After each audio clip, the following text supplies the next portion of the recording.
I'm J Loren Norris with Leading Leaders TV. Confidence is an attitude, and I can prove it. Confidence is an attitude, and I can prove it. We've talked in this series about a lot of different things, from the vision, starting in the foundation, looking toward the penthouse. We've talked about how the vision drives the execution of the operation within your organization. We've talked about how you've got to have properly defined and articulated processes in order to model, mimic, master, and multiply. We've talked about how you've got to have confidence because it is the power and the ability to execute on those stated objectives, which came from the process, which came from the vision, because you knew when you started what you wanted to achieve. But see, we've come to a place in our concept of leadership as it translates to running a business to a bit of a challenging quagmire, if you will. There's a real tipping point in our society between those who are arrogantly confident, meaning they have a confidence that is unfounded, and those who have a confidence that is, well, it's on shaky ground. They don't have confidence on a concrete ground. They have confidence maybe like a quicksand. How does that come to be? And as leaders, how do we fix it? Both for ourselves and for those that we want to model a proper form of repeatable success. If you have a process and it's working, then you can model it. And if you can model it and you can multiply it and you can find repeated success from that, well, you got to go through all four of the M's. Go back a couple episodes and watch that one. But I want you to know that if you can do that, you can have repeated success. And you will still struggle with courage. You will still struggle with competence. Because at every level of greater success, you need another level of courage, because the risk that you're taking, the stakes are higher. The price to be paid for failure is greater, both in a financial world and in a relational world. The people who are relying on you at this point, it's a big deal. And it's usually not just two or three people anymore. We're not talking about your spouse and kids. We're talking about a world of people, potentially, who are relying on you to get it right. That becomes a very big burden. But the more you model success, to the point of multiplying, the more people there are who are counting on you to get it right. That requires confidence. That also requires that courage is matched with the competence. Not that you're brave enough to charge forward, but that you have actually done the work to prepare yourself. You've taken the classes, you've done the homework, you've showed up, and you've proved it again and again and again. Not that just that you can, but you will always prepare yourself for the next thing. So why in the world would I say, if all of that work can be done by you, why would I say that confidence is an attitude? Well, because it is. See, according to Webster's dictionary, confidence is a firm belief or feeling. A belief or a feeling. Don't let those two words get away. A belief or a feeling that you can trust someone. Self-confidence is what we're talking about at the moment. Self-confidence then asks the question, do I feel like I can trust me? Do I believe that I can trust me? If you've ever walked into a room, picked up the chair next to the table where you're going to sit down to have your coffee, and inspected the chair, turned it upside down and looked for the veracity of the screws. Are they solid screws? Is it real wood? Are the legs going to hold me up when I sit down in this chair? It doesn't matter if you're 55 pounds or 255 pounds. When you sit down in a chair, you have confidence that that chair is going to hold you up until it doesn't. See, confidence becomes shaky the minute that what you believe to be true is proved not to be true. The minute you have staked your claim on an idea, on a business process, on a person, you've made your investment of time, talent, treasure, and attention into that moment, that opportunity, and you've seen it, boom, in little pieces everywhere like a confetti cannon, it all comes apart in one giant bang. Now, if that's you, if you're looking in the mirror and you're saying, yeah, the last big trust I had was in me, and I really messed it up, guess where your self-confidence goes? Out the window. If you have not had the ability to believe in yourself because everything you've tried in the past has not been a success, it's easy to lose your confidence. If you have had confidence in a relationship, a significant other, or a family member, a parent, or a child, and you had confidence that they were going to come through at the right moment for you, and they didn't, your ability to believe that they will is shattered. And that belief, what we call deep down, deep-seated belief systems, it's everything in your life. I know you don't want that to be true, but it is. If you believe your car will start every time you get in the car and you hit the key, then you probably don't leave an hour and a half early for every place that you have to go. You leave with the confidence that you're going to walk out and get in your car, hit the key, and it's going to start. If you believe that you're not going to have to open the hood and tinker with something before you have to leave, then you will have the confidence to get in your car in your best dress clothes to go to wherever it is that you're headed. Because you believe, you act. You act on your beliefs. You have confidence in certain things and people and processes and systems and devices, and you act accordingly to what you believe. Multiple streams of income are the local business owner's new protection against inflation. If you enjoy sharing health insights and helping others live their healthiest lifestyle possible, you can create wealth for yourself and your family by doing what you love to do every day. Call 469-939-8933.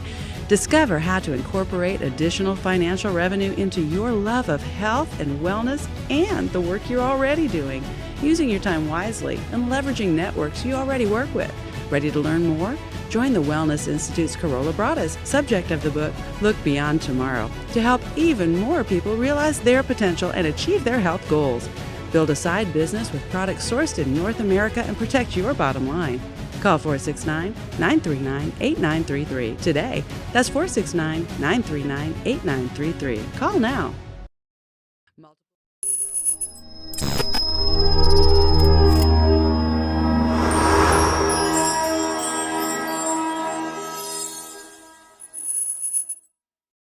The OBBM Network is the premier voice for local business, and we take that responsibility seriously. The OBBM Network has everything you need to grow and transition your business for success on popular syndicated podcast networks, Roku and other video channels, and the OBBM Network app. We work for you, local business, and we've got your back. Subscribe now for our extensive video library of leadership lessons promoting faith, family, and freedom.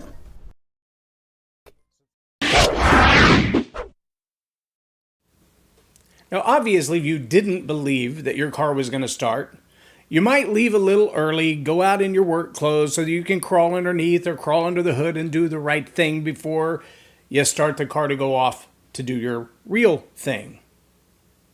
If you don't believe that the person in front of you in the line is actually waiting in the right line, then you might look for another line. I heard a guy just the other day talking about standing in line to get on an airplane. He was standing in a line that said first class. He was the only person in line.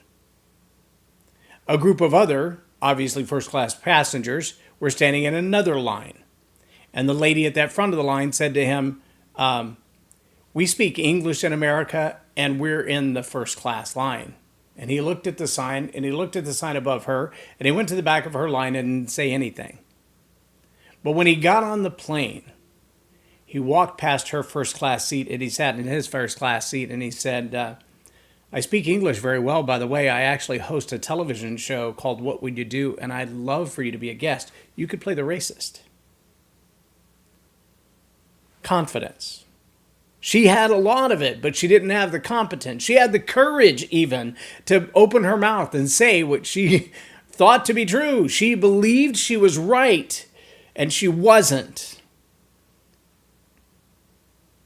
If you act on your belief, well, you're human, because we all do. We do also, though, have to have the competence to go along with that courage, because it's not just about believing, it's about being right. It's about doing the right thing. Now, let me contrast all of that with a really hard thing. We've reached a place in our society today where, sadly, feelings rule the day. Feelings, emotions. We make decisions based on our emotions without any question for contemplative risk. What really will happen if I do this? How do we know that? Well, because we see the videos on every form of social media and major media. I don't like the color of your skin. I don't like the color of the hat that you're wearing. I don't like the way you parked your car. I don't like the fact that you parked in a parking space that says handicap, and obviously you're not until you get out when you only have one leg. The assumptions that we make in life that provoke a feeling in us, and then we react to those feelings rather than an awareness or a knowledge or an insight or an education or a true competence. When we react to the feelings alone, we have a problem. But remember, the definition of confidence is a feeling or a belief.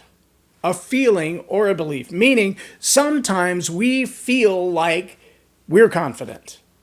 Or we feel like we should be confident in the others. We should be able to trust our government. We should be able to trust our doctor. We should be able to trust the local business leader. We should be able to trust the mechanic, not to charge us for headlight fluid, because there is no such thing. Not to charge us $300 for an oil change, because oil is expensive, but it isn't that expensive yet. We should be able to trust those people, and so we feel like we should trust them without any evidence at all of their competence or our reasoning to trust them. In the sales game, we hear it all the time, and I've said it millions of times. People tend to buy emotionally and rationalize later. What does that mean? They buy based on how they feel, and then they find a way to justify that feeling. It may not be accurate. It may not be true. It might just be how I feel because, well, I don't know, I had a bad morning. It might be how I feel because I'm in love. It might be how I feel because I got a great deal, or so I thought. It might be how I feel because I really wanted that kind of car, purse, shoe, whatever it was. I really wanted that, and I feel like I'm a champion now because I won. And so my feelings, my emotions are overriding my common sense. That also is a false confidence. Having courage without competence is a false confidence. Making decisions based on feelings without competence and courage is a false confidence. And that false confidence can destroy you. Maybe you've heard the phrase, pride goes before a fall. Pride and confidence are really closely intertwined.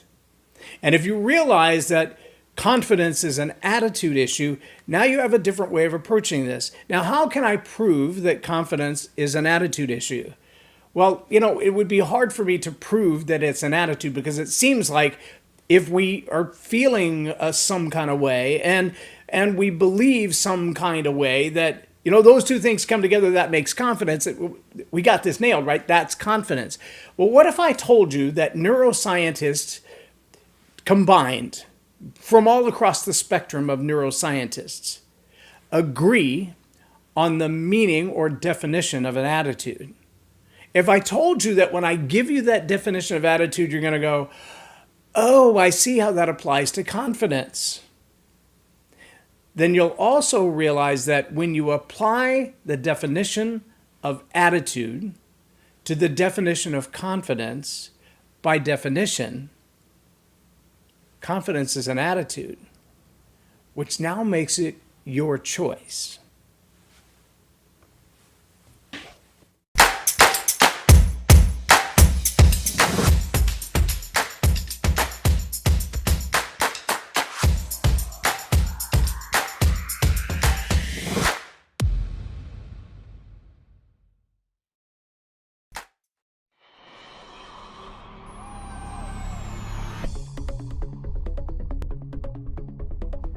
Hi, welcome to Heroes in Action. I'm Ray Almanat, founder and creator of this training system. I originally made it so that everyone can train for free. We have programs for kids, for women, families, and businesses. I'm an author, speaker, and educator on everything that has to do with violence and bullying prevention education. If you'd like more information about who we are and what our programs are, please go to our website at heroesinaction.us or give me a call if you have any questions at 727-314-2534. We hope to see you here to train. Loren is a master teacher on storytelling, and I learned so much. I'm really going to have to sit down and go back through everything, and I think I might have to have some more coffees with Loren, but it was totally worth my time, and I really highly recommend it if you're looking to grow your ministry, grow your business, grow your career. Loren will serve you well. Thank you.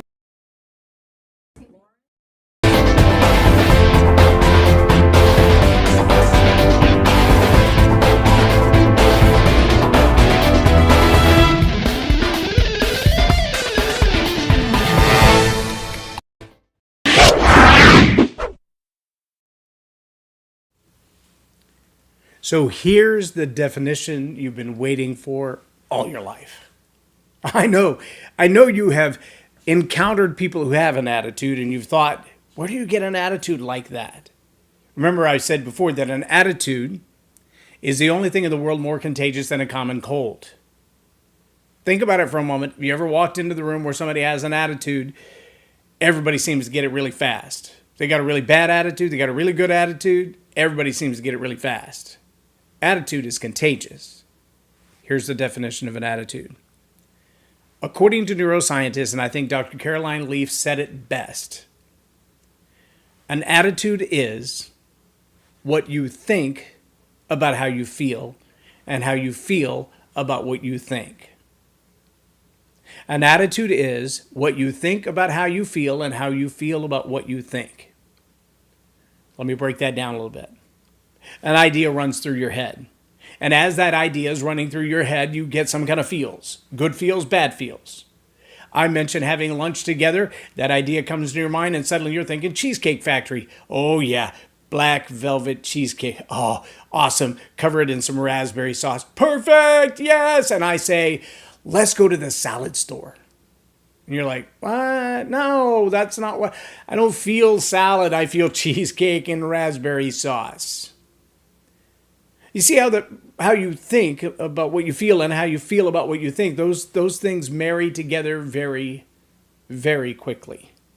And as they do, they change something in you. If I were to put together a string of words that really had no intelligence to them at all, but one of those words triggered a negative emotion in you, maybe it was a racial slur, maybe it's a religious ideology, maybe it was something from your past that I'm not even aware of, but just using that word, just that reference or inference causes you to feel some kind of way. When that happens, your attitude changes. You know what's happened to you. Somebody said something and you're thinking, I really like this person. I really like this person. I want to spend more time with this person. And so as these thoughts are going through your head and then they say that one thing and you're like, whoa, you don't really believe that, do you? And the way they think about it is not the way you think about it. The way you feel about it is not the way they feel about it. And they probably didn't even know that you feel some kind of way about it. How you feel about what you think, that's an attitude. If I go to get in my car, and as I get in my car, I realize that the battery's dead. And I've already put on my nice dress clothes. And I reach in to adjust that battery. And I get grease on my sleeve.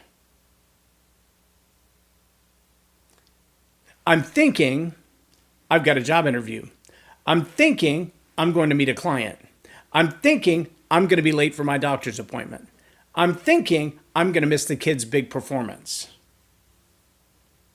I feel anger, rage, frustration, irritation, maybe even a little heartbreak.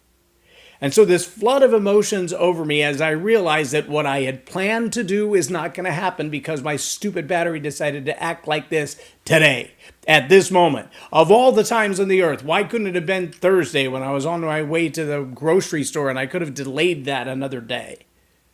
Why did it have to be now when time is so critical? And now all of a sudden, the way that I feel about this battery not working at the moment that I need it to work has changed the way that I think about things. And let me tell you something. In the course of your life, there are going to be things that you believe about people that have instilled confidence in you, a confidence in them.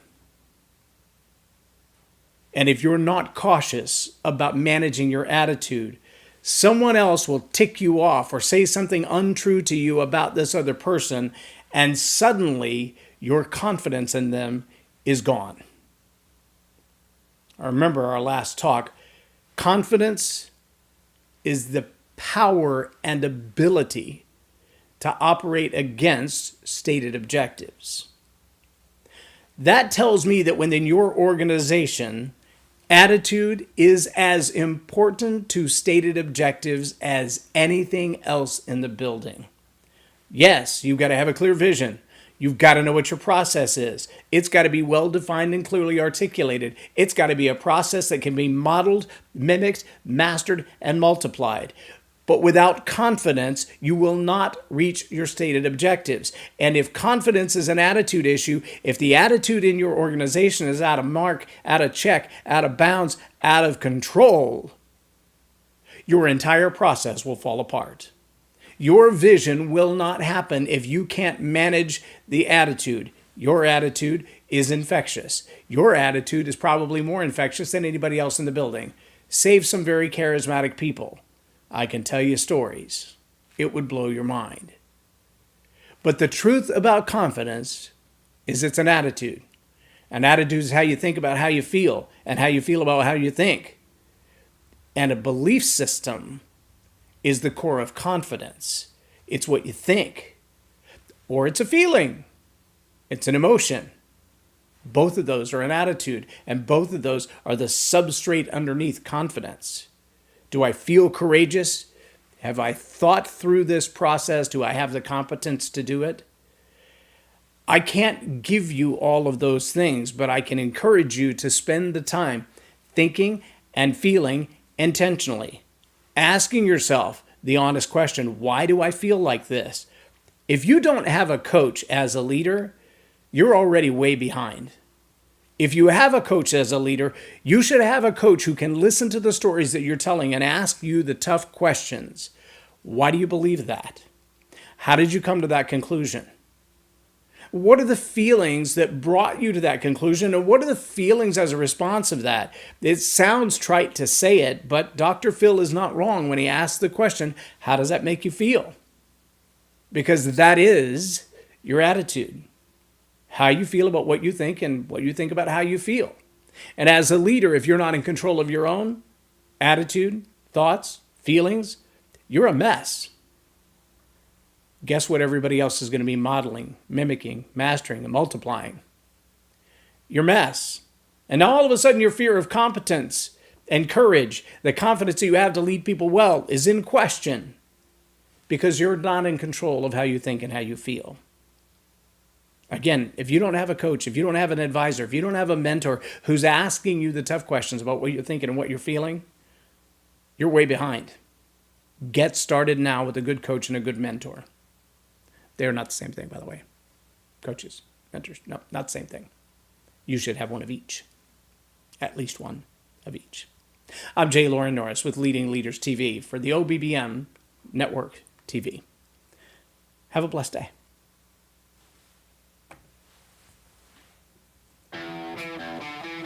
What is the role of American government anyway? Is the role of government to decide where I can go and where I can't? Is the role of government to work tirelessly to destroy vital infrastructure that keeps goods and services from my customers? Is the role of government to choose who can drive, fly, or ride according to mandated stipulations that threaten my body, health, mind, and conscience? Without medical freedom legislation in place, our rights and freedoms are one vote away from being dissolved. Individually, change is improbable, but as an aggregate, attainable. It's time to act with one voice. My voice. And my voice. And my voice. And my voice. To protect our freedom, creating one voice that cannot be ignored. This requires your voice too. Your voice, your feet, your vote, not just at the ballot box, but training to be a poll watcher, precinct chair, judge, or early ballot counter, so you are doing all you can to protect the fairly counted American vote. Move Freely America. Go to movefreelyamerica.org to find a chapter near you. Plug in, donate, and help our legislators defend our God-given rights under the Constitution. Move Freely America, because my voice And my voice. together with your voice, we're one voice that cannot be ignored. Donate today. MoveFreelyAmerica.org. The OBBM Network is the premier voice for local business, and we take that responsibility seriously. The OBBM Network has everything you need to grow and transition your business for success on popular syndicated podcast networks, Roku and other video channels, and the OBBM Network app. We work for you, local business, and we've got your back.